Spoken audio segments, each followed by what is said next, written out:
In this video, dive into the movie Diary. We will discuss the storyline, summarize the plot, and explore the cast and character. Additionally, we will cover the movie's production details and box office performance. Finally, we will provide reviews and share personal reactions. So let's get started. A group of Miami cops discovers a stash of millions in cash, leading to distrust as outsiders learn about a huge seizure, making them questions who rely on. More than a gift to see Ben Affleck and Matt Damon reunited on screen. This is a genius stroke of casting for writer director Peronia-laced crime thriller The Ripe Jet Will Rives, serving as high-ranking Miami cops. Their unit, which also consists of notable actors Teyana Taylor, Steven Yeun, and Katrina Santino, is mentally shaken up by the loss of Captain Jackie in the line of duty.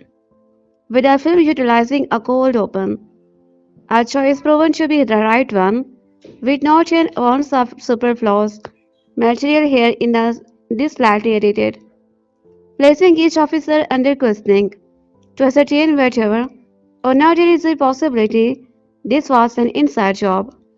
Playing best friends also on screen that is slightly promoted but personally gifted. Typically, these tips are intended to be informed law enforcement team of safe house white holding directly drug money here believed to belong to the Colombian cartel. As such, they bring along a dog who snap out cash rather than the narcotic, which is nifty. If anything, the dog should be species of them, who starts behaving wildly the moment before telling this crew about the job, which increasingly grows erratic to the point where even JD has no clue whether or not he can still be trusted, or if he is looking to pocket the exorbitant amount of cash hidden in this home that he is aware of and tries to hide from them, while knowing what he is leading on. From the minute Jan begins informing his team of the detail, he does not quite seem sure of what he is getting himself into, and greatly underestimate just how much money is his home. It is such a starting amount, crossing over into the million, that considering the recent loss of Jackie, it somewhat sends him into an anxiety-ridden spiral that one of his own could turn against him. He collects everyone's phone. Meanwhile, other characters also begin behaving strangely. Then there are mysteriously cars coming to the home threatening violence, with this entire cul-de-sac seemingly being abandoned, with whoever is around using procedural to communicate in a Morse code. Lights and shadow frequently come into play for some striking photography. That unique and the unorthodox method of communication is not the only intelligent aspect here, as it is a smart and tense thriller that appear to have been designed in a lab to leverage that night personal and Hollywood friendship Ben Affleck and Matt Damon, testing it and forcing the audiences into an equally awkwardly suspenseful land of picking a side while watching their character connection unravel and your loyalty is tested, with it tattooed across his hand translating to "Are we the good guys?" We are also made aware that Dan's personal life is crumbling. One also wonders if he is uninstinctively, occasionally staring out that it prevents him from failing to corrupt side. This is not to say that Rip is entirely unpredictable in what it is doing, but more than the information that is disparate is done, so is a skillful manner that, even when it comes time for all of it to come into play in a relatively story context, there is blistering and palpable sweetie tension. It would be a spoiler to say what pinpointing the reveal comes down to, but safe to say, a conversation inside an armored vehicle where the good guys and bad guys are made clear is a rousing sequences that is among the best scenes of Joe Carnahan filmmaking, and more exciting than a more traditional action following it up. There are tidbits where it seems the Carnahan is attempting to get at something about pay and how little over time is rewarded in these law enforcement areas, and while one wishes that was expanded upon slightly, the mystery drama and the white knuckle thrillers suffice. Dogs you see are complex communication. A low grow means go away. A wagging tail means let's go walkies. And a yellow patiola fits up the side of house. That means there are millions of dollars of dirty cash inside. Ripe for the taking? Of course it does. Have not you seen the ripe? The state of Florida looks exactly and appropriately like a gun pointed at Alabama. The Miami Police Department has corruption issue to rival FIFA executions committee. Matt Damon and Ben Affleck have the chemistry of a married couple during argument, angry, intimate, intense. But wasn't it fun? Rather like if it exercised hate. But did you follow the story or do you have questions? Well, if the latter, we have answer. Damon and Affleck play baseball and officer in Miami.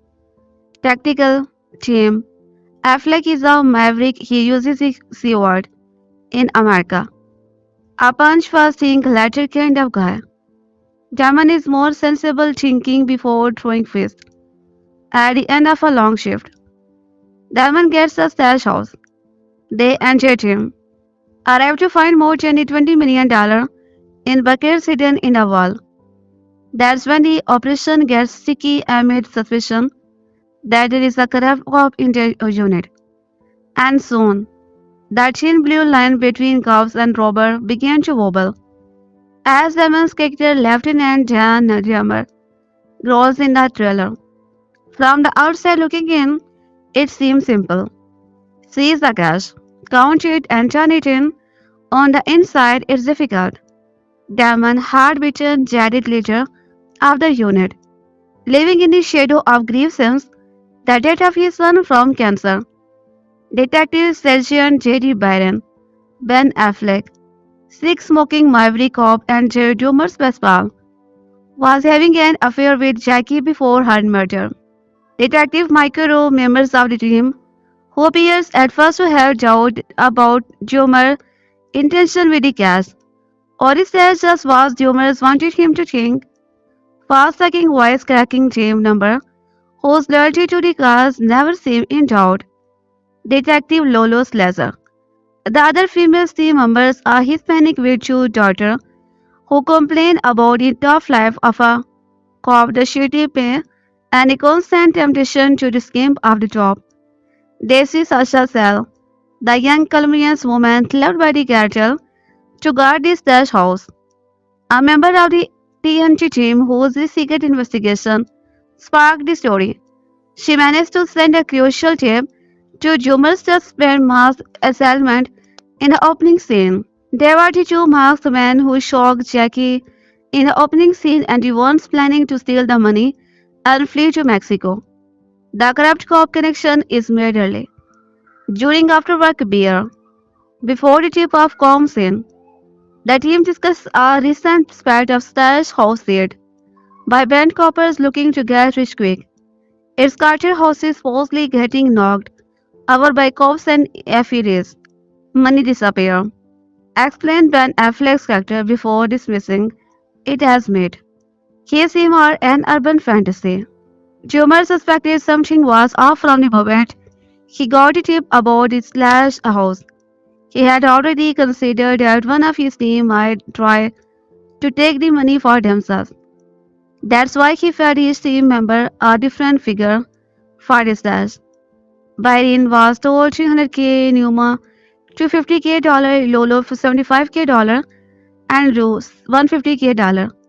Nobody knew the actual total was $20 million.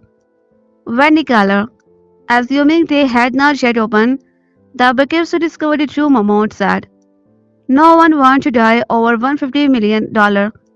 Jumers know exactly who had leaked the tip.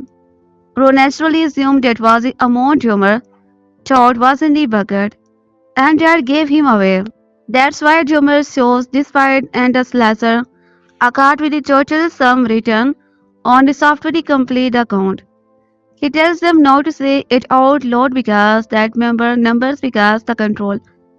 Later, when senior officers arrive, everyone independently reports a figure they were shown.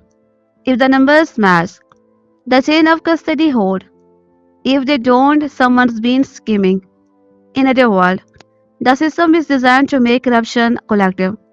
You can steal, but only if everyone agrees to steal the same amount and remember it. Partly because he got out of the ordeal alive, sure, but there is another reason.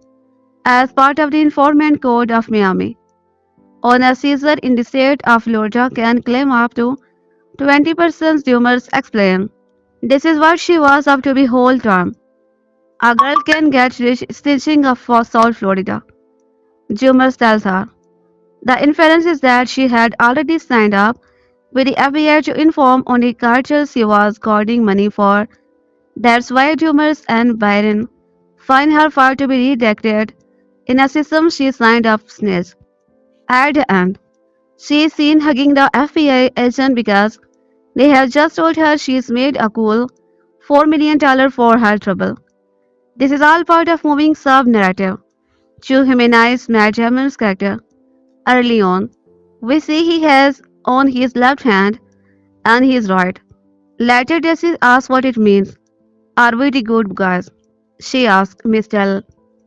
Last thing my son said to me. He replies, on the other hand, we are and always will be. Now how? She asks. Cancer, he says. He was 10 years old Jack. Disappeared to be drawn from real life. Eagle-eyed viewer will have noticed to dedication that appear as the movie faded to black. In loving memory of Jack Cassiano. Chris Cassiano, the film's lead consultant, was a member of the real-life Miami Dad drug team that inspired the story. His own son, Jackie, died of cancer in 2021.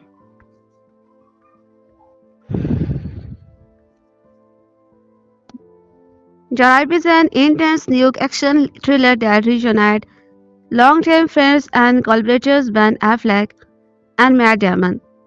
In Netflix's police-fueled story comes from director character Joe Carnahan, who has flexed his musical in the genre before with other notable films, including Nork, Smokey and SS and Gerard Butler's Cop Shop. Beyond Damon's and Affleck, the cast does not skimp on star, as they are joined by the Teyana Taylor, Steven Yeun, Kyle Chandler, Scott Adkins, Nestor. The ride features a twisty narrative in which loyalties are questioned as a simple job done into a potentially deadly nightmare. Pitting its star studies cast of cop against an unknown enemy in a claustrophobic fight, never knowing who can be trusted, including the person standing right next to them, with $20 million on the line. Carnahan's gritty police thriller we have audiences questioning who is corrupt and who are the good cops right at the very end. Luckily, the Royals separated the good from the bad, but who was behind it all in the end? The opening scene of the Ripe shows audiences the violent slaying of Captain Jackie Will, who is the head of the police TNT. Her team is being questioned in the aftermath of the murder, where viewers are introduced to the character. They will be with throughout the movie. Damon plays Lieutenant Dan Dumer, the leader after Ya's death, and Affleck plays Detective Sergeant J.D. Byron, who is revealed as having a romantic relationship with Wallace. The team is rounded out by Detective Mike Rowe, Detective Numa Depsize, and Detective Lolo Slash. The team want to answer to their captain death, but can't investigate due to the conflict of interest. There are also rumors revealing about a group of cops stealing money from crime scene. Still, it's treated most as a myth within the team and among their fellow law enforcement colleagues, including DEA agent Matthew Nix, their superior measure, Tom Belicho and Gigi's brother. Abby agents tell Byron with everyone introduced. Jummer tell the team they have a trip, setting things in motion. It's late and the TNT is looking to go home, but Jummer presses them to follow up on a tip from the Crime Stoppers line about a possible money seizure, or ripe, which is police slang for taking a criminal stuff, or in the instance of the movie, a cash seizure. As they leave, Jumar insists that each take their own vehicle and that it will be quick. However, he suspiciously tells each team member a different amount to expect from the seizure. Upon arrival, they meet the person living in the home. They see who lets them to do to divide the fly on their part, telling her they were looking for a drug when money was the real target. The police all quickly sniff out something, and the team finds bucket of cash stashed behind a wall, with an initially small sum now estimated at about $20 million. Consumers are immediately add much measure to what is happening. Roy is seen with a secret phone he uses to reach help. Presumably, the Mr. JD also reaches out to Matty for backup when he began to believe Homer is looking to steal the money. Through a few tense moments, a call is made to the home, letting them know danger is imminent, as people are on their way. However, despite the people shooting at the house being as the drug cartel wanting its money, JD soon runs into a member of the gang revealing it was not them. The new revelation from the cartel come with the information clearing Jim of Valley's murder, but point the finger at an unknown cop on her team, with the cartel considering the money lost as the price of doing business. The team is left to fend off heavily armed people who want the cash, with their own member potentially hiding the most significant threat. Damon's humor appear to be help planning to steal the money with the help of Slash and website, while Rolf frantically attempt to get back. When the team began to fight among themselves, just as things arrowed, a fire break out, forcing them to be grab the money and get outside as Matty shows up with an armored vehicle and a presumed right to safety. With Dodge Hummer's JD and Matty all singing around the money in the back of the armored transport. The crime thriller comes to head. Our twists are revealed. Jimmer's clues viewer in the way he gave each damn member a different amount of money when they were leaving, proving to be a clever way to figure out who on the team was dirty. Thanks to his deception, the arrive reveals that Roe was not trying to get back up from individual like the movie presented. Roe was actually reaching out to Matty as a part of the group of dirty law enforcement officers who knock who criminal stashes, which was referenced at the beginning. Roe took shots as well, with the movie showing the Matty delivered the final bullet that killed her, as he was onto them and they needed to keep her quiet. Before the last bullet, Wells sent a message to Humor, giving him to the address where they found all the money. Since Humor could not investigate Wells' murder, he used the ripe as a way to shake up the team, sourcing out of his dirty. Even Affleck's EJD wasn't aware of Humor, as his suspicions were genuine, with the ending revealing that he was only told when the threat was dire. All the information that come to light sees the vehicle wrapped into violence, with guns going off and Jetty's FBI brother showing up to help. Two-man action-packed chase sequences. Jumar puts Roy in handcuffs, and Jetty shoots and kills Matty after his vehicle crashes. The closing moment shows the rest of the team being proven to be trustworthy.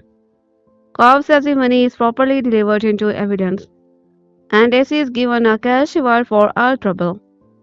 The rape is a full of twists and could even warrant a reverse video revelation. The rape has been a big hit on Netflix, recording the biggest debut since Happy Glamour, to last year with the 41.6 million views.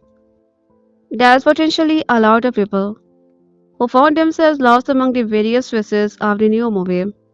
Ben Affleck and Matt Damon are reunited on screen again in Netflix's intense crime thriller. The rapist sees them play two Miami cops who trust in each other, and their teammate begin to fray when they discover millions in cash in a stash house. But is everything as obvious as it seems? And what does the murder of Captain Jackie Wallace have to do with it all? Jackie got wind of a major stash house in Hialeah, Florida thanks to her informant Stacy who inherited the house from her grandmother and intended to use the house as bait to draw out the corrupt cops.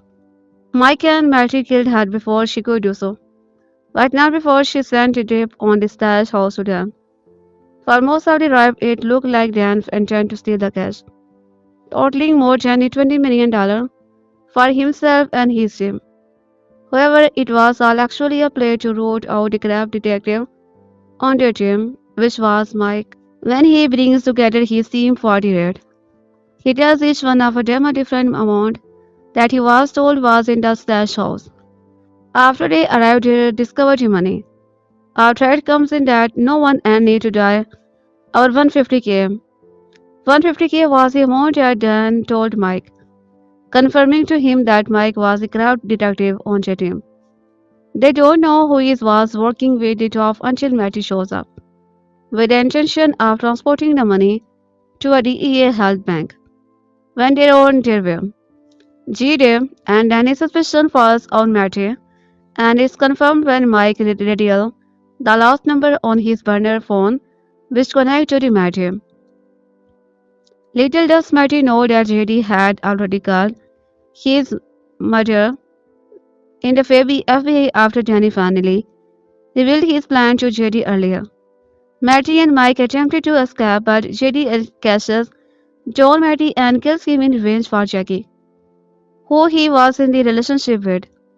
Dan catches up with Mike and gives up, allowing Dan to arrest him. It's revealed that there was never actually any money in the bags on the DEA van, just yellow pages from the stash house.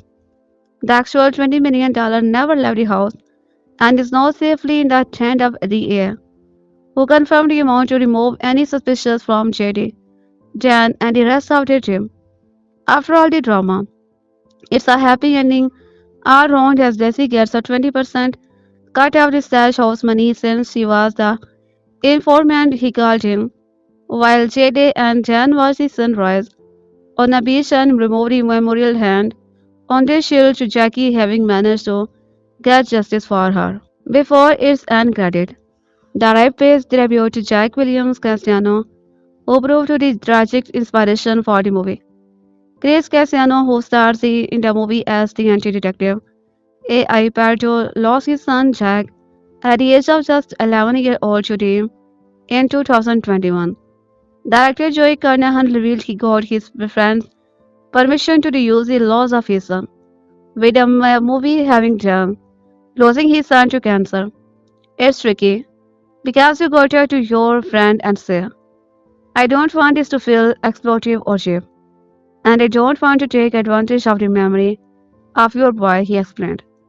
Instead, I asked, can we create a vessel with which to put his grief and sadness into the maybe turn it into something where is at least living a monument to Jack for his short-term hero art. Matt Damon and Ben Affleck have teamed up for an emotional drama, Good Will Hunting, a 14th century period piece. The Last Duel, a dramedy about Snaker, and many more projects they had produced and acted in together. Now they are taking on a crime thriller.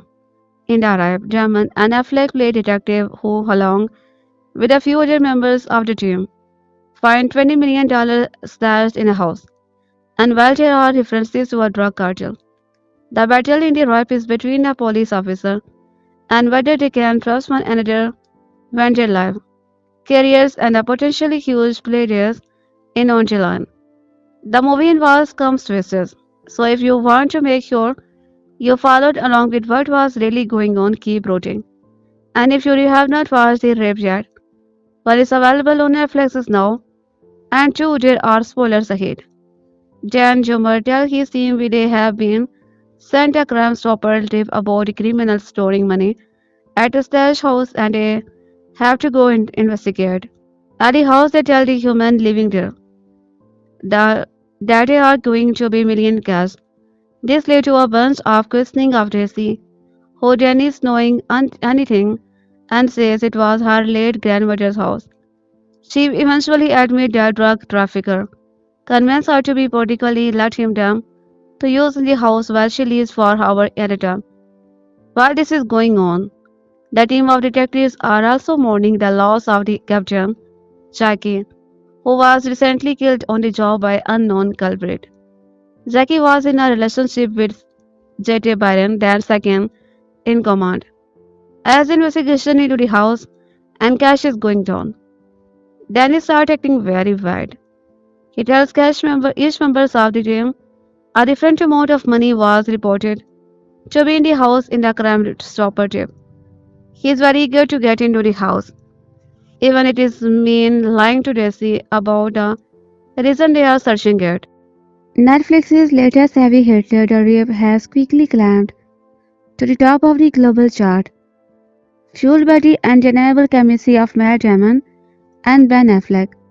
Directed by Joe Carnahan, the film operates like a pressure cooker, trapping a tactical team inside a suburban Miami house with $20 million in cartel cash, while the premise of finding more money than they can handle feels like a classic genre trope. The execution is just clinical look at institution, not the cannibalism of the badge. Joe Carnahan has always specialized in high velocity, hyper cinema, anti-rape is no exception. The film avoids the glossy, serialized look of many streaming originals, opting instead for a gritty, handheld aesthetic that mirror the fraying nerves of his protagonist. Joy Carnahan has always specialized in the high velocity. Hyper cinema and Deep is no exception. The film avoids the glossy, sterilized look of many streaming originals, opting instead for a gritty, handheld aesthetic that mirrors the fraying nerves of its protagonist. Their decades of real-world friendship translate into a screen presence that feels lived in. They don't need long monologue to establish trust. A look or a charismatic job does the work. Once the team enters the house in the Miami Protocol, the requirement to count large sums of cash on side becomes brilliant narrative device to keep everyone trapped. Interestingly, Matt Damon recently noted in an interview that streaming platform often requires simpler dialogue for multitasking viewer. At times, the film falls into this trap, over-explaining plot points that were already clear. Overall, the movie is a meticulous thriller that values tension over mindless explosion. The central question driving the film's final act is the identity of the killer of Captain Jackie Wallace. The rape was over just a routine seizure. It was a complex sting operation designed by Jackie before her death. As Lieutenant Jan Jumper and JD eventually realized the $20 million in the attic was bad. Jackie knew Joe was a his team of corrupt officer led by DEA agent Martinez and TNT's own Mike Rowe, who are hatching cartel stashes. In the climax, it's revealed that Rumor was stealing the money. He was luring the traders. He swapped the real cash for sacks of old phone book, hoarded by the house's owner. Daisy grandmothers while Mike Rowe and Matty Mix Torture were escaping with the loot. The real $20.6 million was already being secured by the FBI. The film ends on a bittersweet note. Mike is arrested. Matty is killed in a car chase, and the team watches the sunrise. A symbol of the one more day mentality Jackie lived by. If you stayed for the credit, you saw education. In loving memory of Jack William Casino. This is not just a name, it's the soul of the film. The IP is loosely based on the life of Chris Casino, a real Miami Dade officer and friend of Joe Carnahan. In 2016, Casino's team actually discovered $24 million hidden in orange bucket behind a wall in Miami Lakes home. However, the characters of Jan Jumper was rewritten after Casino's real-life son. Jack passed away from cancer at age 11 in 2021. The tattoos on Jumar's hands and his grief over a lost self are direct tribute to the casino's personal tragedy, elevating the movie from a standard haze flick to a deeply personal meditation on loss. In law enforcement parlance, arrest is a tactical seizure of contraband or currency. Unlike a long-term investigation or RIP is a fast, aggressive strike. The latter highlight the steep like nature of these operations. When $20 million is on the table, the temptation to reap the money for oneself becomes the ultimate priority task. Release date January 16, 2026, Netflix Global. Director Joe Carnahan. Lead cast Matt Damon. Matt Damon and Ben Affleck are serving, protecting and maybe stealing drug money in the rape. The new Netflix action movie that began steamingly today. Written and directed by Joe Carnahan. The rape co-star Damon and Affleck as two Miami cops, grieving the recent murder of their police captain. But when Jay, the latest films from Ben Affleck and Matt Damon's production company, is the rape. A crime thriller written and directed by the A-Team, Joe Carnahan, as well as producing old friends Affleck and Damon both star in the movie as high-ranking police officer in Miami's tactical narcotics team. Dari follows the NTNT as they raid a stash house but far from finding drugs. The team discovers a huge pile of hard cash. However, all is not as it seems. With member of the TNT came to steal the money for themselves and an unclear level of cartel involvement. A battle in the suburbs surrounding the stash house ensues. At the center of the film is the murder of Jackie Will, a TNT captain who gave the tip off on the house in the first place. This sets the main event of the plot in motion, as the entire setup of the stash house is revealed to be bad to discover which police officer had been stealing from house past. The two main cops in the movie are Lieutenant John Jomers and his closest ally on the force, Detective Sergeant J.B. Byron, who was in a relationship with Jackie until her murder. When the pair discovered that Daisy, who they find in the stash house filled with cartel money, is not just a guard. During ride in the back of an armored vehicle where Dan, JD Detective Mike Rowe, and DEA Agent Matty Nix are apparently transporting the million to a DEA bank. It is revealed that Mike had a secret murder phone which had been used to contact Matty. These two were the pair who wanted to steal the cash.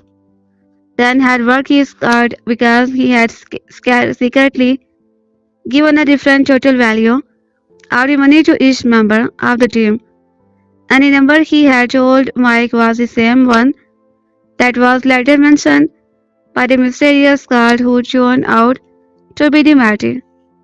With his information, it is then confirmed that Matty, with Mike on his side, was also the agent who killed Jackie.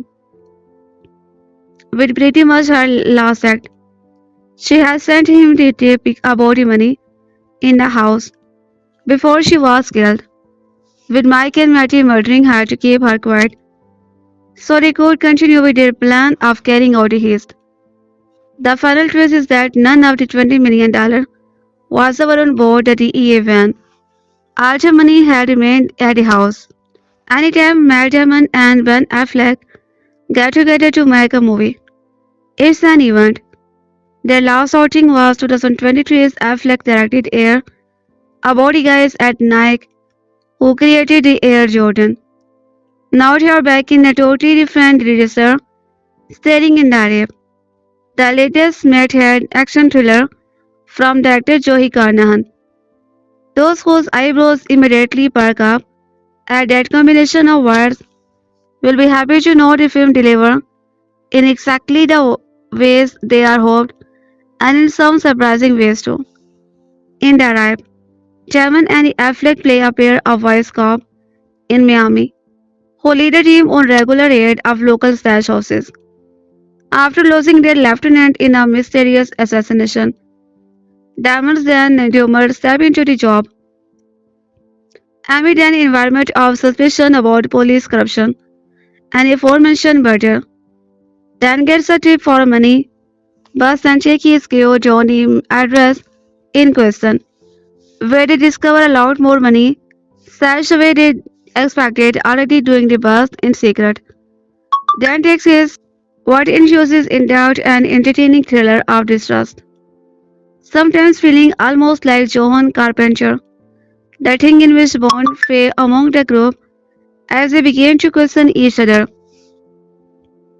Here we return scene establishing Dan's close relationship with Affleck's detective sergeant. J.D. Byron turned out to have been an effective setup for the dynamic to come. The pair may be best friends, but didn't get the job. On top of that, J.D. had been in a relationship with Jackie, their murdered lieutenant. J.D. too is the one less willing to appear authority, leading to a particular air of suspension hanging over him in the department. It's all great stuff to play off the one, then start acting strangely during the bust. To go any further would be to spoil the movie many fun, twist and turn. What's clever about the film, to me, is the way it appears to be aesthetically in conversation with the weirdness of this genre. These are cops on red, wearing bulletproof vests, decked out with guns, using SWAT tactics, Michael Bay stuff. In other words, so characters talk to each other like capital M, man with chest puffed out, peeking at all time. It has exactly the kind of playable, bro vibe someone wanted from a movie that would ordinarily star Gardner Butler. Best possible because even thought it does not feature Scott Adkin. Everything else about is elevated, including the cast. There is Damon and Affleck, of course, but also Steven Yeun, Sasha Calle and Kyle Chandler.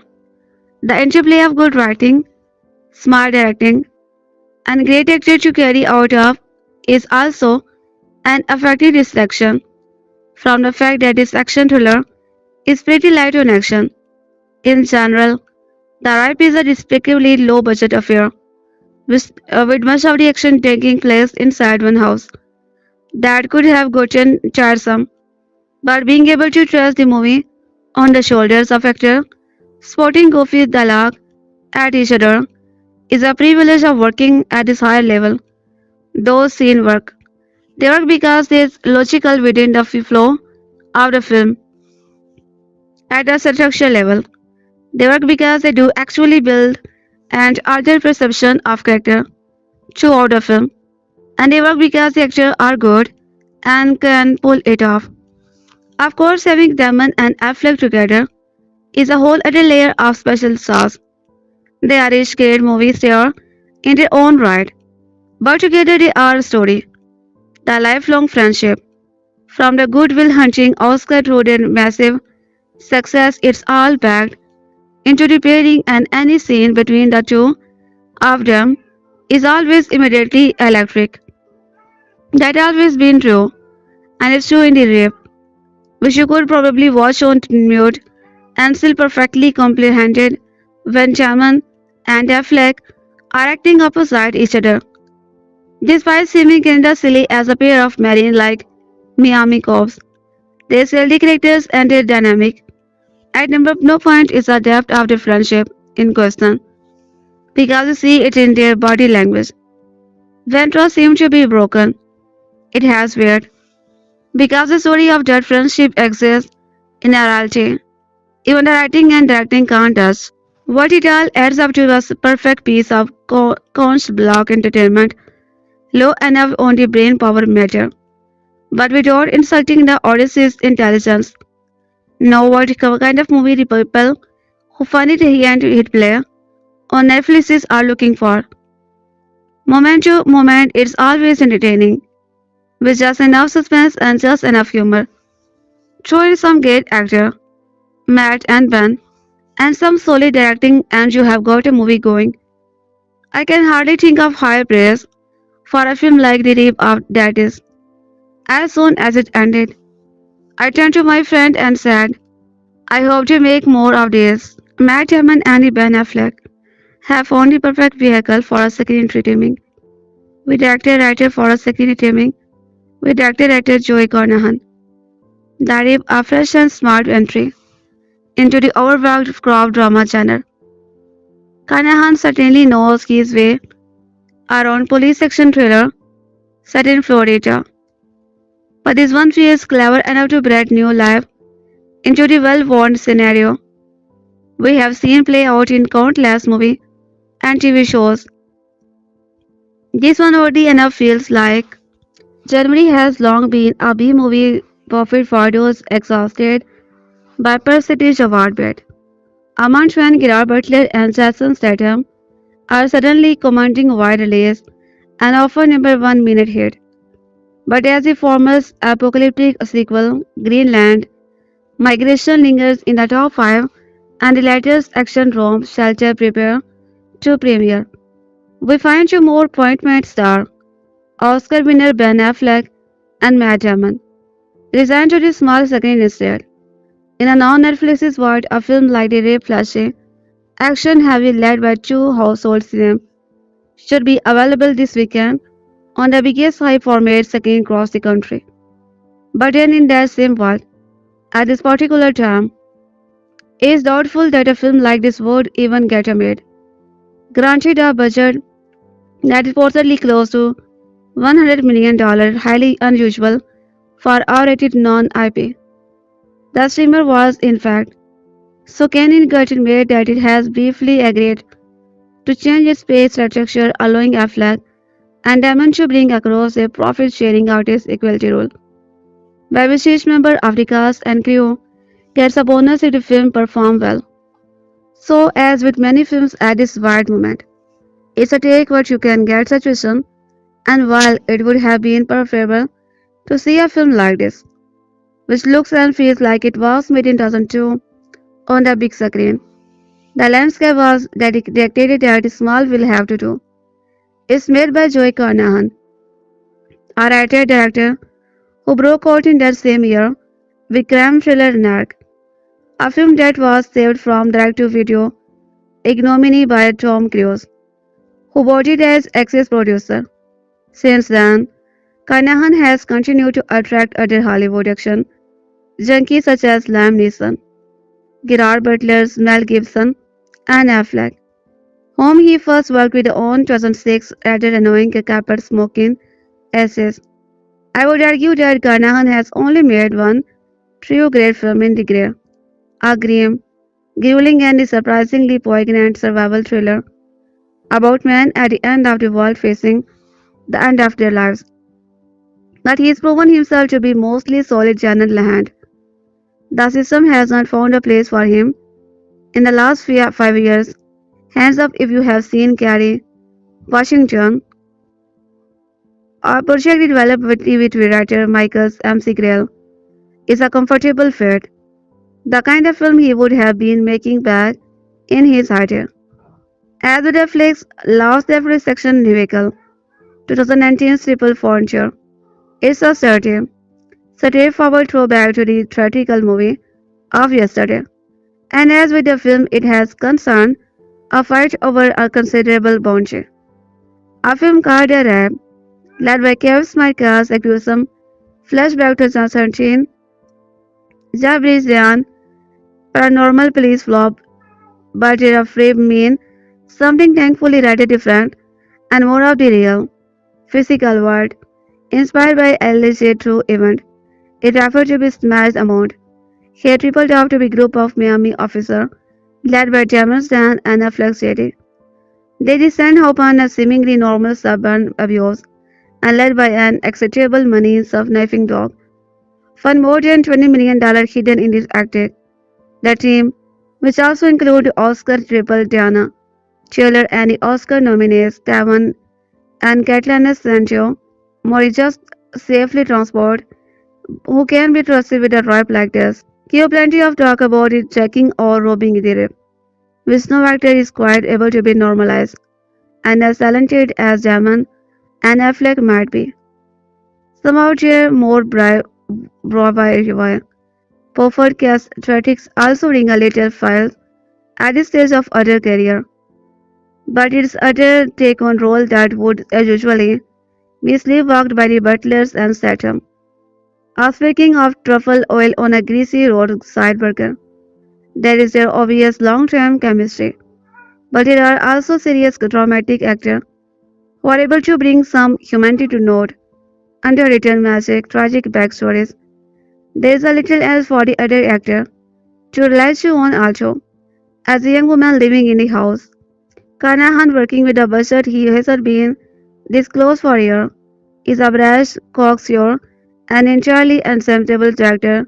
Rajon Simpson, Becky Cinema, and while it might not look quite as expensive as it actually is, one imaginative diamond, Affleck pairings were considerable. The film has a forceful swagger to it. It's thought to be the critical about a rape, a modest cop thriller that starred belong buddies Matt Damon and Ben Affleck in their first movie together since they launched their own production. Artist equity with the release of Air nearly 3 years ago. After all, it's exactly the type of film that Damon and Affleck felt there was a still market for mid-budget, high-floor, low-ceiling drama that are not based on any existing IP or part of an expanding cinematic universe. You have here a four-quadrant movie, while Therapy is a one-quadrant movie. This is a film designed exclusively for folks with like watching again male movie star talked of, shoot guns, and solve crimes. It's movie that target laser precision film boss who purchase with it departed and return in multiple format. In Jarif Jaman and Affleck play two Miami cops, Jan Jumer and Ted Registrate, who work on a strike force labeled TNT Tactical Narcotics Team that raise drug stage sources. When a member of the team frantically takes them a lot trip right before getting gunned down by a masked assailant, the scare finds themselves riding a suspected drug den that has $20 million in cash hidden away in barrels behind a false wall in the attic. The only person in the house, a young woman named Daisy, claims to know nothing about it. The 5% strike force, which is addition to Damon and Affleck, is filled out by the Steven Yeun, Catalina Santino, and Teyana Taylor. Team is immediately overcome by fear and paranoia. As they began wondering both who might be coming for the money and which of the team member might decide to seize the loot for themselves. Jumar's not wanting to phone in the Fancho HQ does not exactly inspire confidence among the top, and shady local cops are patrolling the street out front. And then a threatening phone call comes in. You have got 30 minutes to get the fuck out of that house. From that point, the arrival lives on the several different action movie tropes and scenario.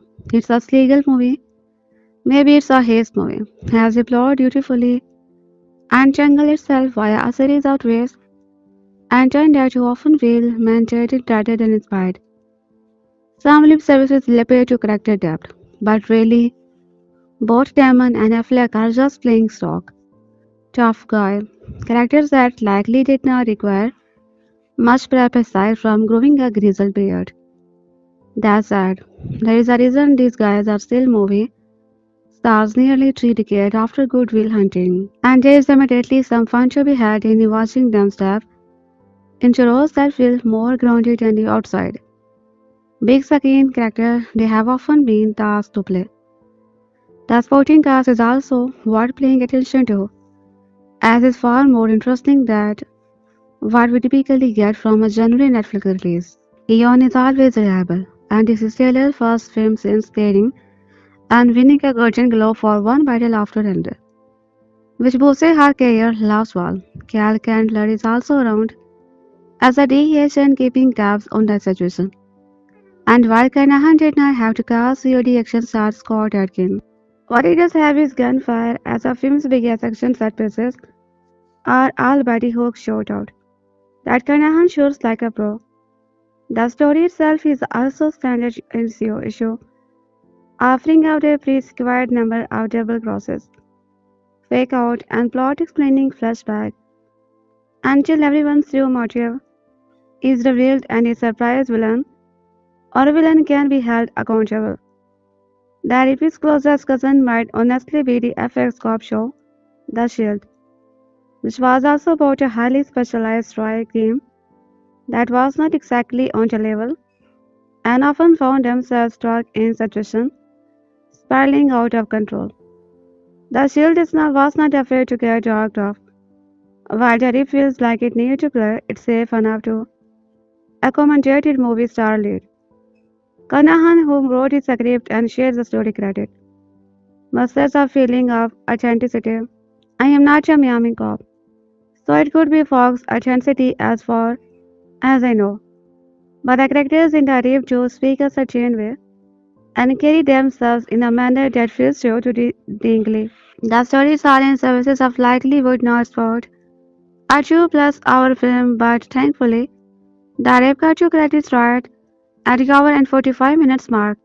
So a sense of cautious expectations gains this Griovi's job thriller, which was inspired by true event, but feels very much like a project of the movies. Frankly, we read our first act is exciting who care. When Miami cop Jackie Wills given John in the cold blood, it's then showways to harsh unit. The TNT tactical narcotics team, new boss and giving fodder Lieutenant Jan Dumer once emerges solve fast. His right-hand main detective sergeant, J.D. Barron Affleck was Riv's lover and keep her gun as the ultimate tribute. The rest of the team played by Steven Yeun, Teyana Taylor, and Catalina Stantino. Close rank as the FBI headed by Scott Atkin as Byron's younger brother. Start its inauguration, this may sound like an almighty of informed but it's so well written and performed it plays out like very high stake drama. Filing an anonymous tip of the team had to a drug cartel safe house, where they find a young woman they see Sasha with $20 million stashed in the attic. The questions the film pivot on is, what should they do next? The cartel is coming to kill everyone. They don't trust their superior with the cash and assume a note. It would be so much easier if the invoice stole his money.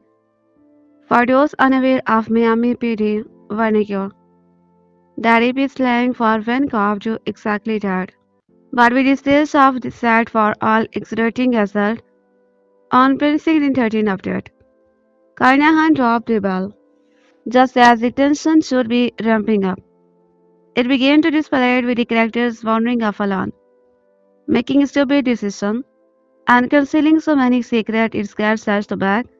Their motivations, let alone stay emotionally involved. The thing about lying, says humor. It becomes real hard to keep those damn lines straight. The film has the same problem. It's great to see Damon and Affleck going it at after all these years, with the former turn and broaching, and the latter showing yet again that he excels is bringing shade to secondary low role. Thus poaching the gas is first there, particularly Colin what would have been a thankless part. The title of Carnahan's debut, Blood, Cats, the Bullet, and Octane, seem to have informed the rest of his career, but his films are actually more interesting when they focus on moral dilemmas, as in the underrated Narc, than arguing hell for later. In the case on the rape, this can be boiled down to tattooed humor has on his hand. All in all, it's quite right. Yet the more things it tries to do, the less well it does them. As an idolized Friday night action flick, it ticks all the right boxes. But it also feels like less than the sum of its admittedly impressive part. Oscar-winning screenwriter Damon and Affleck's art producer. The boys are back in town in the rape Joe Carnahan game. Gloomy Netflix's crime thriller that reunite everyone's favorite Hollywood. Damon and Affleck break into the beach together and start it with the good will hunting before going off in mostly separate direction. They recently reunited for Ridley Scott excellent, underrated the Lost Soul. But the film kept their characters apart for the majority of the runtime. The repeat contrast is being sold as the big Damon Affleck reunion we have been waiting for. What could be better than watching those two guys being idiots? Unfortunately, while there's some fun here, and Affleck is particularly amusing playing a chain-smoking world-class a whole, the rap has an unfortunate been there, done that quality to it. We have seen this type of cop thriller before and done better. Maybe if Carnahan, who also penned its career, either did a bit more levity to the proceedings, that it would function better. Instead, everyone is so miserable, so sure, so bitter that it become a bad core to watch. That's not to say that it needed to be a wacky comedy. After more than a few big movies to his name, his breakout, Narc is unrelenting in his misery, and I am a big fan of his The Grey, a hunting meditation on that was unfortunately marketed Ram action movie. But while Carnahan found the right balance to strike with those films, he does not seem able to nail down the rape. Set in surprisingly dark and rainy Miami, the rape introduces also the TNT unit of the police force, a group of no-sense, rough and tumble shooter who take down big score and boast even bigger clearness number. The unit finds themselves in a bit of crisis. Their leader, Jackie Valles, is murdered in the opening scene of the film. This opened the door for the morose Lieutenant Jan Dummer, to become the new boss. Something that seemed to sit perfectly fine with his sportive team consisting of Detective Sergeant, Detective Micro, Detective Norma, Website, one battle after another breakout Teyana Taylor, and Detective Lolo Slasher. The cast assembled here is unquestionably talented, but they all appear adrift in the material. The building blocks are here for Carnahan to create a fun team dynamic, but we learn almost nothing about the bulk of these characters save for Affleck's deity, who is long-term buddy of John. Damon's main character does not for much better. We are told he is grieving the death of his son and drowning in medical theft, but there's about as much of info as the film is willing to dish out.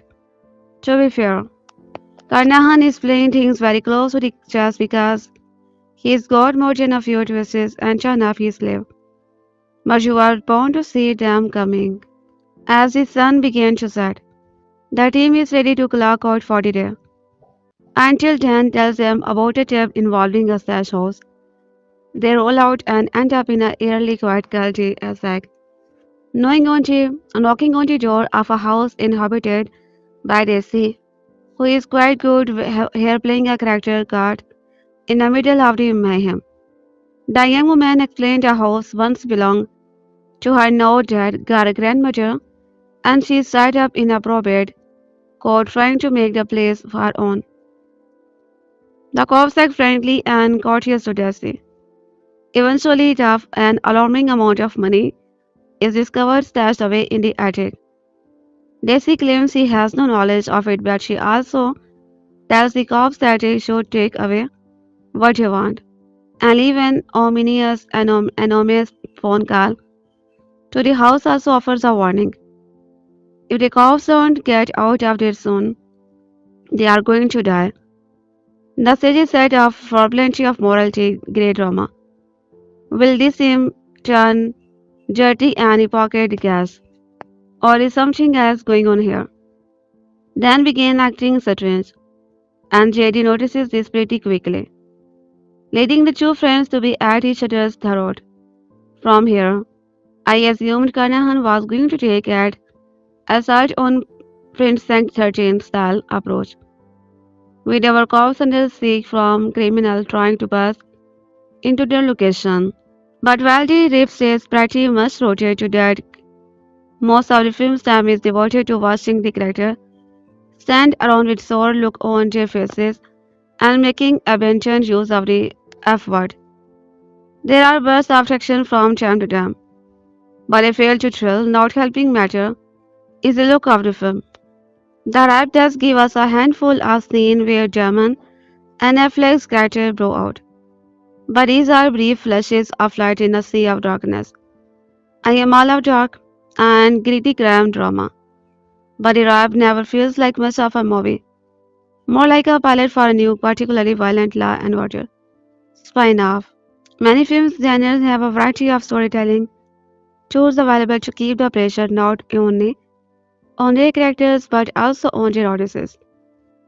One of the trickiest tools to use in the plot twists because it relies on the bold shock of the reveal and the steps taken to set it up. A twist that feels like it came out of nowhere can work, but examining a good story will show how the creature fed us the right information to get us cozy enough to be shocked. And then sometimes that twist does not take the landing. Sometimes it fumbles execution so badly that it ruins the entire movie. It's hard to come back from that. Ian building a $1 billion empire out of his horrific no-mouth reveal as Deadpool in X-Men Origin. Wolverine is a flawed that speaks to the character, determination to rebuild his character. But usually, the movie's question becomes a cautionary tale. These are 10 of the worst plot twists in modern movies history. We reveal so stinky that you want to love the rest of the movie. But don't ever feel judged if you still love and one of these bad surprises. Movies are for everyone, and we all have our secret garbage favorite. Spoiler ahoy. Some fans argue that the first half of the Hancock receives Will Smith as a statular and menacing action hero. Is still pretty good. We are not here to say they are wrong, but a twist into the second half is so rotten that it's hard to bring his thing to movie night. Hancock's homeless superhuman would a fit in the way the boys, but unfortunately, he's just a lone macaque. Or he's gay. After he accidentally befriends a PR guy and gets to meet his family. The movie takes a turn for the garbage disposal. The PR guy wife, Mary, is actually another superpowered immortal. As we sit numb from our lack of shock and fueled by her exposition, awesome Highlander, dreamed backstory. We soon take the second blow. Mary is actually Hancock's cellmate. She left him years ago when he first became an amnesiac. This leaves us with an unsolvable paradox. On the one hand, good for Mary, as Hancock's clearly a jerk. On the other, the aesthetics of partners leaving a relationship. The second the other gets sick or depressing. Put together, Hancock is a top-class movie, balanced on a failure of a twist that detract from an already edgy exploration of a shoddy superhero. Thanks goodness actor Peter Berg still thinks a Hancock sequel is a long way off. M. Night Giff is building Weep's free-body rich atmosphere, ripe for gothic style twist and charm. He has created some genuine thriller classic like The Sixth Sense. But by the time the village came out, there were questions on whether he could consistently keep his take up. The answer is, for the most part, yeah, not really. The village has a lot going for it, with an excellent cast that includes Weaver, Jacqueline Phoenix, and William Hurt. Bryce Dallas Howard seen in early performances that cast her as a Navy village sent on a frightening mission for the medical supplies needed to save a life. Yet the twist that the movie hangs on, that this village is an off regret. Post 9 by 11. The old days were better and safer. Dystopia as utopia is wonky enough to turn the flick into a granted way to start a fight at your monthly film club. It's a movie that can still be enjoyed for its cinematography and historical costuming, but difficult to defend where it goes with its plot. Make a movie with at least a half dozen plot twists boiled down the top of each other. Virgin and Ocean, 11 plot with displaced magician. Throw in a weak conspiracy theory about ancient Egypt just to annoy the spirit of Umberto Eco, who did all of this better in the Pendulum and still had time to drag Dan drone before he died. Then give the lovable Mark Ruffalo the worst geek of the career. Congratulations, you made a terrible movie that still somehow got a sequel. No wonder this country is in trouble. One key is making a character's big twists land is to ensure that their behavior is consistent with their character. As an FBI agent named Dylan Road, who's chasing these regular street magician for big reasons of his own, is not consistent. There are scenes of him alone where his behavior does not match who he is in at the end of the movie. He is not performing for anyone, which is a cheating no, and offer no foreshadowing for his actual motive. So for him to abruptly reveal himself as the actual mastermind behind everything is a bad story. We were never given a chance to pick through the clue. The real illusion of his movie is acting like it was giving its mystery to play with Boo. Modern James Bond actor Daniel Craig will happily be the first to tell you that the franchise is not high art. It may even be a stretch to suggest it's of some formal higher, not prank than a comic book series, especially when one of the better Bond stories is in fact a comic book series. That said, it's no fun to see a twist on the level of a really bad 90s superhero comic in Fast the Craig era Bond movie.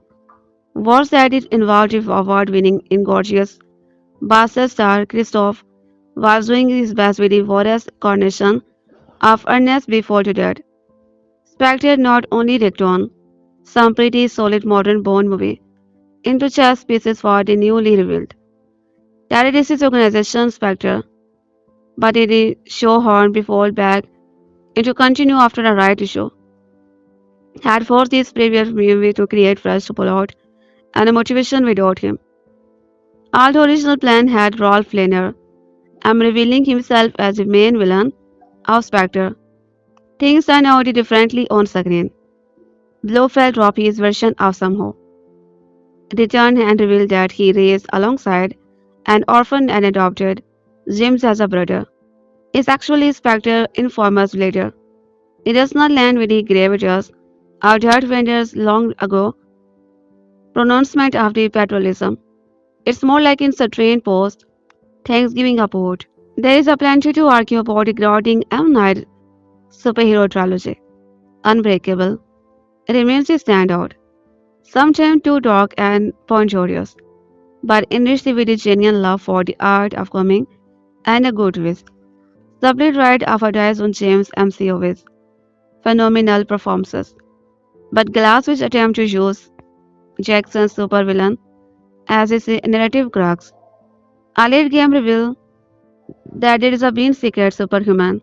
Glass attempt to take them on its more nice anti-hero stuff, but is also trying to bring the tactic that weekend sign into play as the movie reaches its climax. Are these superheroes really all that? Working class hero David Dunn, Bruce Willis, leaves us with his unwanted questions as one of America overpaid and overarmed militant cops causes him to drown in puddle, as water is his only weakness. But we are not violence virtue superhero, or are we? By the end of the class, nobody knows what it all means anymore. We won't lie. We would still line up for another movie in this universe. Taking about a Harry Potter property these days is an unwanted minefield. From J.K. Rowling's bullying of trans people, an issue building down the upcoming Max series reboot, to the myriad issue surrounding stars Yoni Depp and Ezra Miller. It's just one more frozen owner to crack that fantastic beast. Some franchises went sideways in its second outing. News Scavenger had a nice thing going in the first film, where his job was to find, well, fantastic beasts. Before team muggers figure out there's a vastly more interesting work out here. Thanks a lot, Newt. The franchise then showed Dumbledore and a pre-watch mode villain. Green went into the mix. The crimes of the Grand World brings Grand World, whose slightly less serious twist overburdened the previous film, into the foreground while apparently joining the Dumbledore into the answer to the Skywalker clan. Ezra Miller, previously introduced as a troublesome with a fondness for dangerous bug, goes through some sort of badly narrated transformation from some dude to member of the magic supermassive clan, somehow being Albus. The explanation is too nautical, summarized and offered in series of flashbacks that insult the legacy of Fresh Mom. But we can tell you it gets even worse in the sequel. The Secret of Dumbledore, if you care, watch we can't. There are not a lot of nice things to say about where Kevin Spacey is with his career and his reputation. There it is. But it does make easier to talk about a bad movie. It's done. Pay It Forward is one of those snarmy human interest movie that came off better when done in 52 minutes for an after school special back in the 80s. Its premises is simple. We can to each other. This is fine. But we have to have a special young man and his special teacher and he said. Special mother teach it us via sad scene, where we are just not convinced of his innate goodness of the human spirit. The ending is subtle. Trevor Joel, and the architect of this proper New Testament parable about sharing, gets abruptly snagged by a bully and dies. The tone wails about the unfairness of it all and promises to carry on his idea. Yes, it's that bad. It's even more manipulative and that is sound. It's a movie equivalent of the real life robot that was beaten into scrap is it's an accidental example of black comedy. And it hits even worse its modern time. We know how just now many of us would not vote for half price rope of his Jesus himself was doing. If you are still wearing your orange giant hat, said John. Firefly fans is not that sensitive. No, this one stars Matthew as a shaggy dog of a man. A real sort of the art fisherman hunting a trophy fish. His name is Dell. We are not making that up. He is eventually roped into drama as his ex-wife re-enters the picture to beg him to save her and their son, Patrick, from the abusive new man in their lives. None of that matter because this is all somehow so terrible drawn ripe of where their sneaker is just an NPC in cyberspace designed by Patrick to replace his father, a real man who died in wartime. This is ridiculous to write. Deal can't do anything in his real fishing state of existence to change reality, but apparently has enough sentence to figure out he is an NPC and that he should go kill this dude anywhere, because Kirkir said so. Meanwhile, in real life, Patrick killed his stepfather and wife his own happy ending with another home new computer game. You just know this kid would be into the crypto now and had a phase where you could invest in his in he would be TM the hog girl who could go on. Batfish is mid-range horror movies are one of those annoying things that exists and you have to just deal with it. Like mosquito in summer, or crunchy rice crystal forming in your ban and cherries. It's less than great when those bad twists take real world issue down with them in ugly ways. Often manage to fumble a lot of bag that needs some reasonable handling. Like the way it's demonizing adopted kids and making her a rare disease into a joke. It's a bad twilight zone. One dad wrote Sherling would not have cut because Talke China already did most of his better without punching down on anywhere. Esther is quickly adopted because this nice white family wasn't happy enough with two kids and would not get therapy for the genuinely tragic experiences of stillbirth. Nobody does their due diligence until after Easter, has nearly killed everyone twist and creepily tried to seduce dad at least once. At which point, some doctor overseas explain that the kid is actually a serial killer in her 30s. As her actually Lena has Hollywood made a real typhoid disorder somehow keeps this lady child big and ready for life. That's not how any of this works, and anyone with a real thyroid disorder should be allowed to throw unsalted popcorn at this movie at every opportunity. It's well known by now that Robert Pattinson puts enough effort into his craft to make any performances of his watchable, even if that can't redeem the movie in questions. So when we say Remember Me, it's a cheap shot of a movie, a smarmy suburb with a manipulative of America's collective memory that you want to be held really personally responsible for this thing. It's no reflection on Pattinson, while blame if you have somehow avoided knowledge of Remember Me. It's a very basic teenager romance drama with a lot of cumulative baggage, all of which goes up in smoke when a warm shot reveals that trailer that worked in the World Trade Center. And day he finally visits Bob's high-rise office is on indeed on September 11, 2001. The grimiest unlikelihood of his movies that Tyler's remain are recovered, identified and built in the family plot. At least 40% of 9/11 victims remain unidentified, while scientists continue to this day to reunite dead with their family. Not only is this movie another cheap whip, but it's also a little tricky. The Ripe is a new film premiering on Netflix on January 16, written and directed by the Carnahan.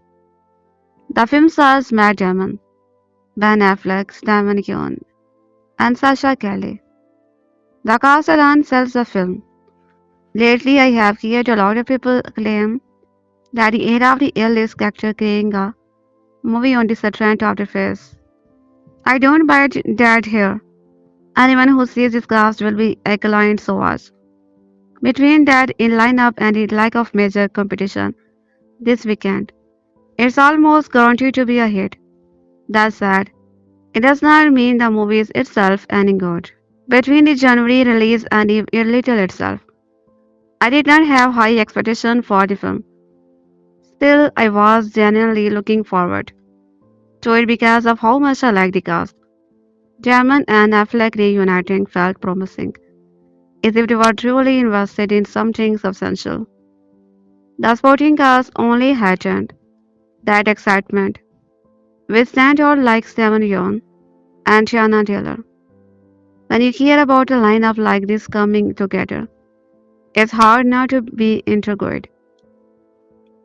My one lingering concern was actor Joe Carnahan, whose track record has not exactly inspired confidence after watching the film. It's clear the potential was there, but it's ultimately weighted down by messy direction, absurd storytelling, and an unappealing color palette and visual style. The first half of the film is actually not that bad. It throws you into the story during its interesting point that allows you to quickly understand the characters and the story. It was not great. The dialogue was definitely dated and messy, but I could not help but see more comparison to Carnahan's earliest film. Smokiness is a film I personally loved. Once the story centers around his house, I really enjoyed his build-up. Unfortunately, when the film became very messy, developed from a story by Joey Carnahan and Michael M.C. Grail.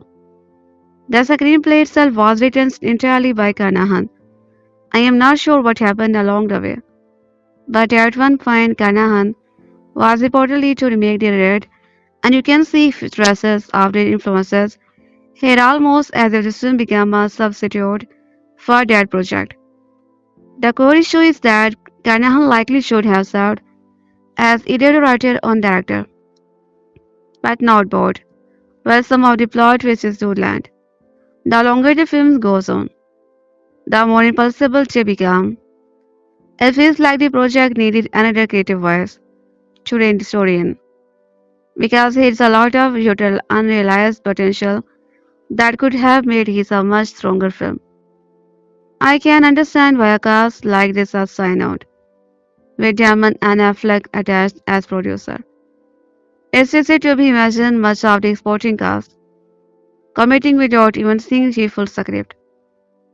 The worst case outcome is that the film at least helps the supporting actor build relationship that may allow them to flourish later in their career. Looking at Carnahan's filmography, his work does not exactly have a reputation for elevating performances. Even his earlier projects were notably stronger. The first half of the film is arguably its best, largely because it subverted expectation. Once the story began to unravel, in the second half, however, it became clear the film believed it's far smarter than it actually is, resulting in performances that feel exaggerated and over the top. The film adopted a visual style that's initially interesting, but steadily by the final, the washed out. Light blue color palette is especially appealing, resembling the kind of look that would be mocked instead like the studio. The camera work is frequently shaky and keep the action at a distance, revealing any real sense of immersion. By the end, the visual effects are outright poor, relying heavily on CGI instead of practical location, with results that barely look finished. Hopefully, Damon's upcoming work on the Odyssey will serve as a reminder of how effective strong visual storytelling can actually be. Most of the action is held back for the second and third act. When it finally arrives, I expected something closer to the chaotic energy of smoking success. Instead, it's underwhelming and short-lived. By the time the film reaches its third act, it becomes clear it's relying on its twists to compensate for the lackluster action. Even with all the gunfire, the film offered nothing new in terms of set pieces or spectacle.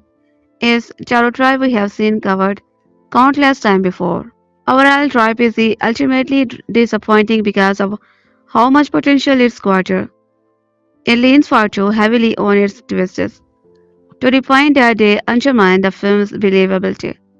The visual presentation is off-putting, from the color palette to the overline, on CGI in place of practical location, and the action offer little of note.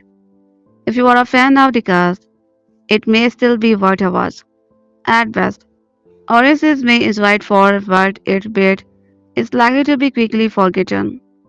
On the production of side of things, Netflix is kicking off the new year rather modestly with the release of Today. A cops and a robber buddy robbers are cause drama inspired by true event. The film directed by an undervalued Joe Carnahan feature and promote the pairing of Matt Damon and Ben Affleck as young their cops leading up a task force colloquially called TNT. If the acronym seems a little on the nose, you might have a good enough sniffer to join this unit, as it won't be the only unknown you find, and it won't be the only term the boss says. It's a bit bigger than the rest of the target. Darby is bringing the which colleges Rob mysterious and conflict that compromises any detective genre. You have your close knit unit of well-dressed cop populated with some disposable actor, some of whom are up to task of actually being in movie. You have Greaser's veteran cop in Damon's Dan Dummer, who might not be on the straight and narrow D&D, who also happen to have a tragic backstory. You have your intricacy, rivalries, and disunity among department. You have all the ingredients of perfectly suitable cop drama that actually is a bit more digestible than other. You can largely thank Joe Carnahan for the film series of viewing. The man has been around for decades, had a bit of a spike in notability somewhere in there with the likes of Narc, Smoking, Isis, The Grey, and sort of the air team, and then promptly went back under the radar. The man has style. What the style is moldable fan film he make. Grim and dark is there for Nork and Decay. Bombastic and fun is there for Smoky Nesses or Dirty Air. Here the review catches smattering of tone and style, and it mostly work. Much of the film surprisingly play like a horror movie. Dread is ever on the doorstep of a trash house. The TNG crew has decided to raid up a mysterious ship. It's only rise when the raid reveals a sum of money that realizing changes instant and understanding of a situation. You even have a play on the inaccessibility of phone while the killer is taking your protagonist. Carnahan navigates a lot of movies apart and some disparate element. There is an office space kind of opening to the movie with an FEA version of the two Bobs conducting an interview of the TNT unit. Here we immediately get to see Affleck's character simmer, and while in contrast with the Damon's more reserved one, you go to your caught up and bad cop. Only they are all bad cop, but which is the lead better of the bad cop. It's a simple enjoyment, seeing the two veterans both in the context of the movie and their real life career circling one another. And the movie thankfully does not snap on that. With all the great tension and build up reaching its zenith, we move into our final act, which plays more like an Ocean's 11 version of a Miami Vice episode. Is this a joint to be sure? Like Netflix's game in a late OD algorithm for Carnahan. To be fair, says are pretty well prompted to get us here, and Carnahan like this twists and turn and revelation. Even something like Narc, which plays its genre straight and gritty, still utilizes that and revealed to be reconsider the viewer perception. Here even job we can enjoy or find satisfaction in trying things up. It feel lesser than the dark dynamic of being stuffed in a ramshackle house fearing the non-motivated and widowed. Gunplay and action are fun. Indeed, those as the first two act provide, but gets such a sloppy in the climax. It does not exactly mar the movie, but it does its Carnahan mingling his own, albeit less effectively than when he's elected them to single movie. Overall, if you want a breezy, tense thriller that remain a notch above other streaming outing, the RIP is on the table. If you want something more than a cop drama, you might need to abandon the subgenre by this point. If you want some affirmation of the German Affleck meta, things get twisty with some allusion to a shared level that I'm sure can, in no way, to interrupt it with the way I'm interrupting things. I don't think you will find a cleaner image that the film's parting shot. It would be easy to dismiss the rap as a January to streaming action. Thriller if it did not come with his kind of power. A Joe Carnahan cops and crime pot baller Carabagel by artists created and by Matt Damon. And Ben Affleck feels like something designed to make noise, not something quality drop on Netflix's. And the movie mostly delivered at what pitch implies, sometimes better than you would expect. Damon plays Lieutenant Dan's humor, while Lisa Miami dad practical chime into a stash house and find a cartel gadget that turn on the night into a pressure cooker. The cash is the naughty money itself. It's what your money does to Rome. Jimmer does not get it right away. He controls information, and the teams start looking at each other like strangers. Carnahan understands how to make a confidence situation feel volatile, and the first one plays with a real procedural momentum. A lot of way it works with the casting. Damon is good in a role. That plays slightly engaged his recent turn of competent, steady good guy part. Jimmer reads as smart and capable, but also potentially compromised, which keeps the tensions alive even when you can feel the movie steering toward familiar turn. Affleck is as solid as the other half of the friendship dynamic, and the best scenes are the ones that let their history to the heavy lifting without over-explaining it.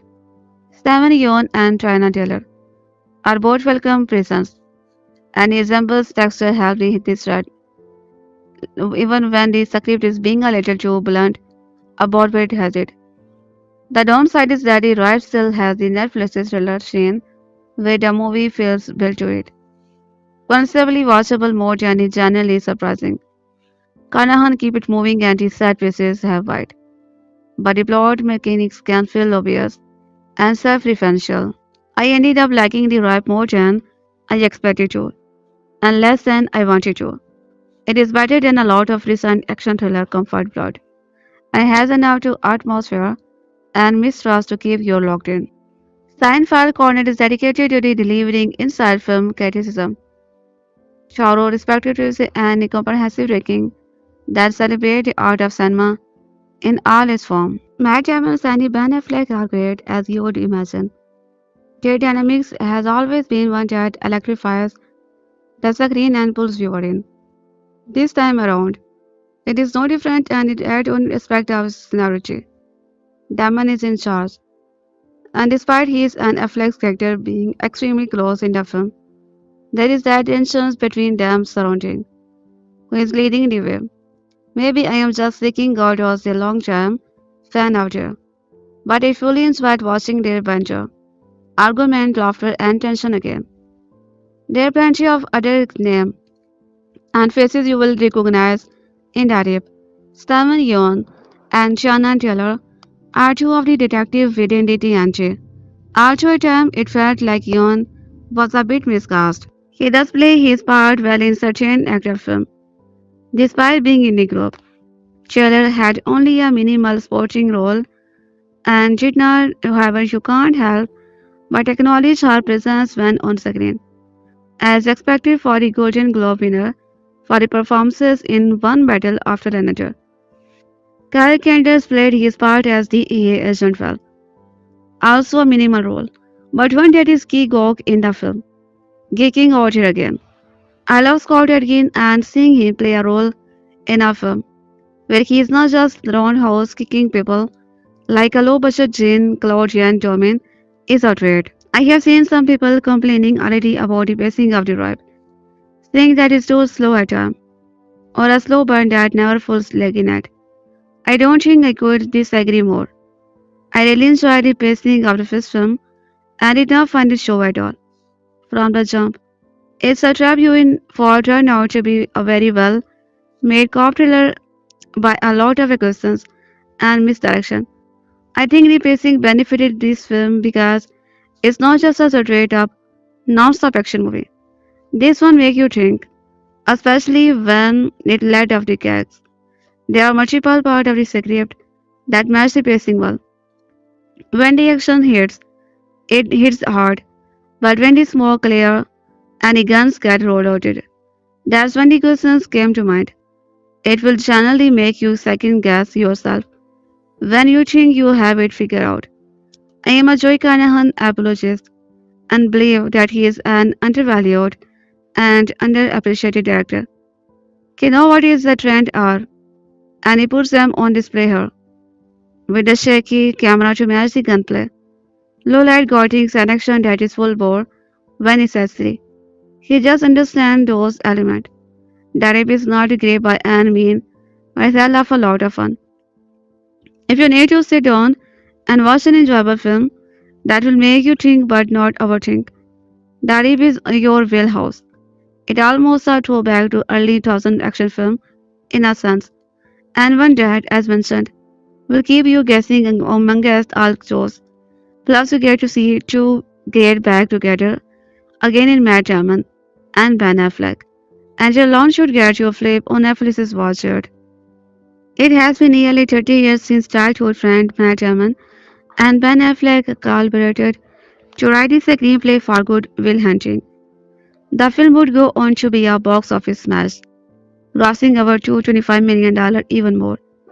The two buddies from Cambridge would win Academy Award for Best Original Screenplay. Soon after, both Damon and Affleck were capitalized into full leading man status. Yet, despite their individual sources, their friendship remains strong to this. Damon and Affleck share the screen together again in Netflix's The Rap, a corresponding action thriller written and directed by Joe Carnahan, while they stayed firmly as a film's lead.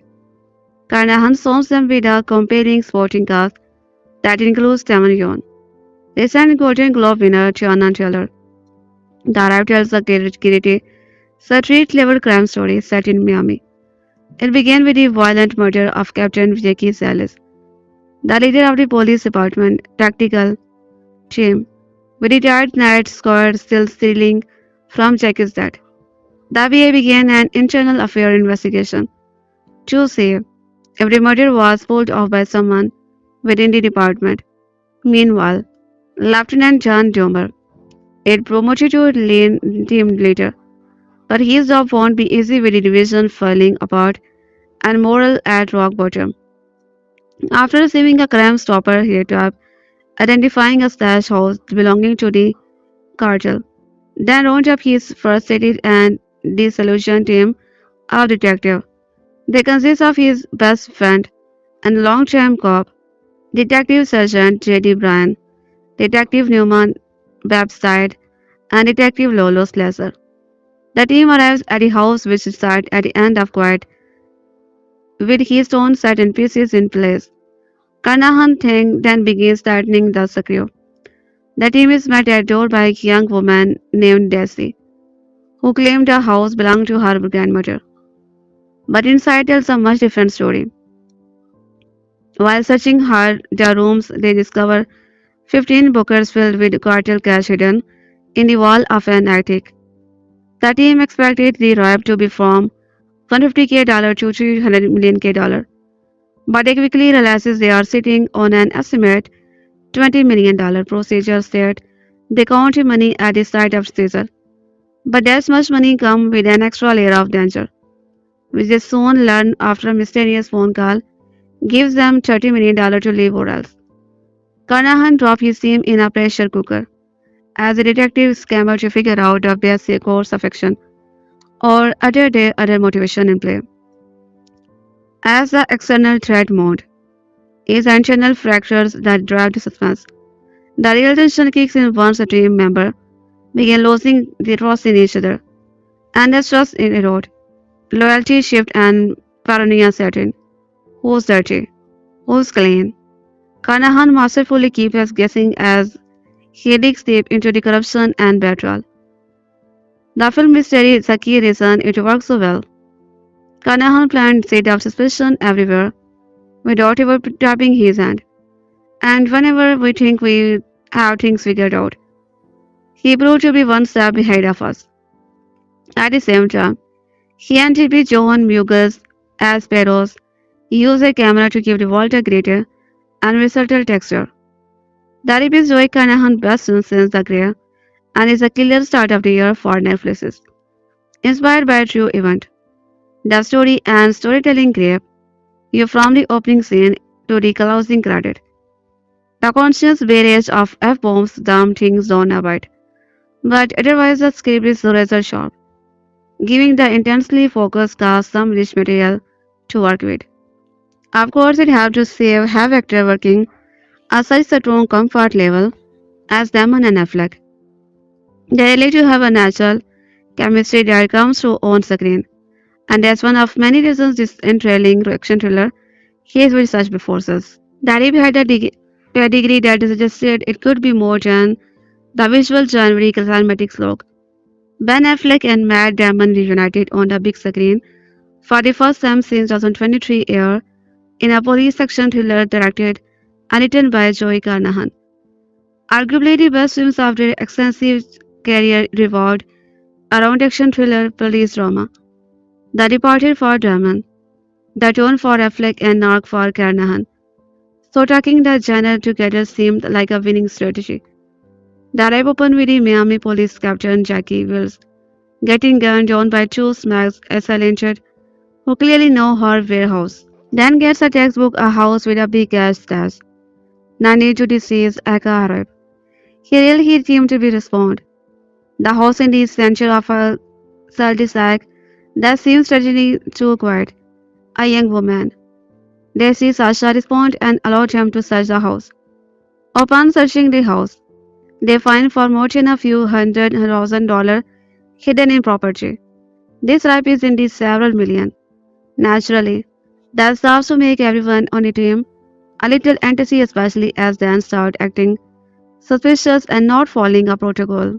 Cinematographer Jonami Asperos does a tremendous job of conveying the sense of sadness of the distress with the lighting. Characters weave in the out of shadow or are battered in the ambient green and red light. The rip also benefit from its stellar cast. It's no stock that Damon and Affleck play are featured so well. They bring an air to dance and JD like they have been seen in Alone It All. As they don't start to fray, Affleck and Damon bring an additional air of desperation and intensity. While they probably could have kept the rape entertaining on their own, the rest of the ensembles more than pulls their weight. Taylor provides a likable, charismatic ground, while Santlo offers a low-key confidence to Lolo. The playoff is started well. It feels like Carnahan could explore their dynamic in prequel or sequel. Yeun has been a rising star for years, but this performance seemed like one that should open up more opportunity. Likewise shows solid versatility with her performances. The rap clock adjusts under 2 hours, but never feels long. Both the good guys and the bad guys work for the Miami-Dade Police Department in the trip, which unite the goodwill hunting bird. Dog trusts no one. He is movie that's conspicuous, better than most Netflix original, and frankly right in line with a couple films the boys made for Warner Bros. Earlier this century, namely The Departed and The Tone, that I belong on the big screen. The fact it can be seen they underscore warning that a streamer is not really interested in theatrical whatever it might claim in order to acquire Warner's. Colombians cartel are doing business in South Florida, but they are hardly in the worst of wars in Narc director Joe Carnahan latest authority questioning thriller. Instead, the interview is most entirely internal, as the two of scheme to make off with more than $20 million in illicit cash. A bravely fictionalized retelling of the department biggest seizure, the rape, opened with the waterfront execution at a respected Captain Jackie Wells by a pair of masked guns. From there, it accelerated into a cat and mouse territory as humor. The officer she trusted most led his team to a non-secret house at the end of a sleepy suburban when a young Colombian woman, Sasha, opened the door. Jumar feels fairly confident that they have come to the right place. Sure enough, the newly renovated attic has a hidden room where barrel upon barrel of $100 billion bills are neatly stashed. Per local police procedure, when Florida cops seize any quantity of cash, they are required to count the money on site. In this case, that makes Humor had a steam sitting duck for anyone else with a design on their score. Carnahan's script introduces early the idea that Shiki was most likely killed by a corrupt cop. We turn the entire scenario. A team of five help of the end of a street where the cartel appear to control every house. Into a tense closed circle mystery that had clearly cost a lot of money and yet almost how the film unfolded in a single location. The rundown home Daisy inherited from her Abiola. It is still the light out when Doomer crew enter the house. Carnahan and G.P. Jonami take the film like they are making here too, adopting the same slick, certainly almost look like a man brought to his modern day crime classic. And also watching the ultra wide aspect ratio. The Florida sun is nowhere to be seen, as grey skies make exertise feel oppressive and dangerous. Things are even more underlaid inside the house, and it's not long before night falls and everywhere is moving under a cloak of darkness, further obscured by a fine mist. The is palpable is a high-stake poker game. As sick beard makes the faces of nearly half the cast that goes for German. Affleck and co-star Kyle Chandler at least. When guns go off, they spark bright like wilting torches, while the street light glow piercing the gloom.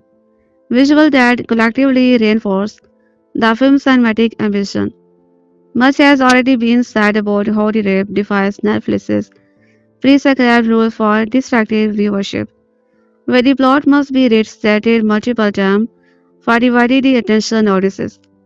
But even those who give the rape their full attention may find it here to explain all the twists and double crosses.